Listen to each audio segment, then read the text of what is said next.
तो मैं आपको चैनल स्वागत करता हूँ। आज सुबह बताता इस मई 2022 करंट अफेयर से रिलेटेड तो प्लीज़ वीडियो का अंतर जरूर देखें। चलिए वीडियो को शुरू करते हैं। तो हमारा पहला प्रश्न है 23 मई को विश्व भर में कौन सा दिवस मनाया जाता है? तो इसका राइट आंसर ऑप्शन नंबर है विश्व कछुआ दिवस। 23 मई को विश्व भर में विश्व कछुआ दिवस मनाया जाता है। तो चलिए नेक्स्ट प्रश्न की ओर चलते हैं। दूसरा प्रश्न और इम्पोर्टेंट प्रश्न, हाल ही में किस देश में पहला अंतर्राष्ट्रीय पेशेवर मुक्केबाजी टूर्नामेंट आयोजित किया गया है? तो इसका right answer option number B Bangladesh. तो हाल ही में जो है पहला अंतर्राष्ट्रीय पेशेवर मुक्केबाजी टूर्नामेंट जो है वो बांग्लादेश में आयोजित किया गया हाल ही में। तो चलिए नेक्स्ट प्रश्न की ओर चलते हैं। तीसरा प्रश्न, हाल ही में किस देश में सरकार ने 15 दिन बाद इमरजेंसी हटा दी है? तो इसका right answer option number C Sri Lanka. तो हाल ही में जो है श्रीलंका देश में सरकार ने जो है 15 दिन के बाद इमरजेंसी हटा दी है। तो चलिए नेक्स्ट प्रश्न की ओर चलते हैं। चौथा प्रश्न और इम्पोर्टेंट प्रश्न, हाल ही में दिल्ली के यूनिफाइड एमसीडी के कमिश्नर के रूप में किसे नियुक्त किया गया है? तो इसका राइट आंसर ऑप्शन नंबर है ज्ञानेश भारती। तो हाल ही में जो है दिल्ली के यूनिफाइड एमसीडी के कमिश्नर के रूप में ज्ञानेश भारती को नियुक्त किया गया। तो चलिए नेक्स्ट प्रश्न की ओर चलते हैं।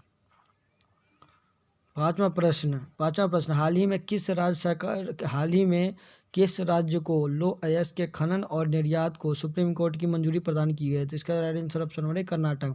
तो हाल ही में जो है कर्नाटक राज्य को लो अयस्क के खनन और निर्यात को सुप्रीम कोर्ट की मंजूरी प्रदान की गई है हाल ही में। तो चलिए नेक्स्ट प्रश्न की ओर चलते हैं।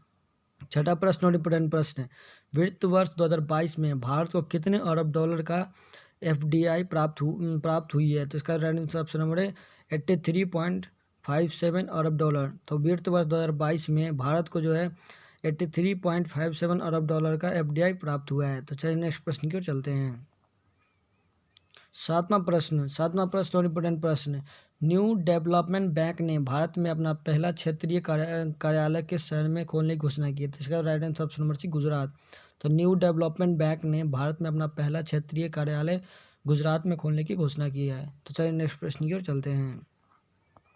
आठवां प्रश्न और इम्पोर्टेंट प्रश्न, मई 2022 में प्रख्यात संस्कृत और हिंदी विद्वान डॉक्टर रमाकांत शुक्ल का निधन हो गया है। इन्हें किस वर्ष पद्मश्री पुरस्कार से सम्मानित किया गया? तो इसका right answer option number B 2013। तो मई 2022 में प्रख्यात जो संस्कृत और हिंदी विद्वान थे जिनका नाम है डॉक्टर रमाकांत शुक्ल, जिनका हाल ही में निधन हो गया, इन्हें जो है 2013 में पद्मश्री पुरस्कार से सम्मानित किया गया था। चलिए नेक्स्ट प्रश्न की ओर चलते हैं।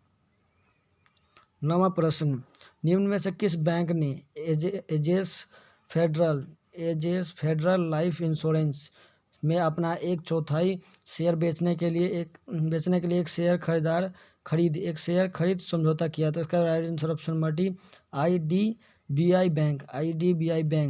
तो निम्न से जो है आईडीबीआई बैंक ने एजेस फेडरल लाइफ इंश्योरेंस में अपना 1/4 शेयर बेचने के लिए एक शेयर खरीद समझौता किया है। तो चलिए नेक्स्ट प्रश्न की ओर चलते हैं।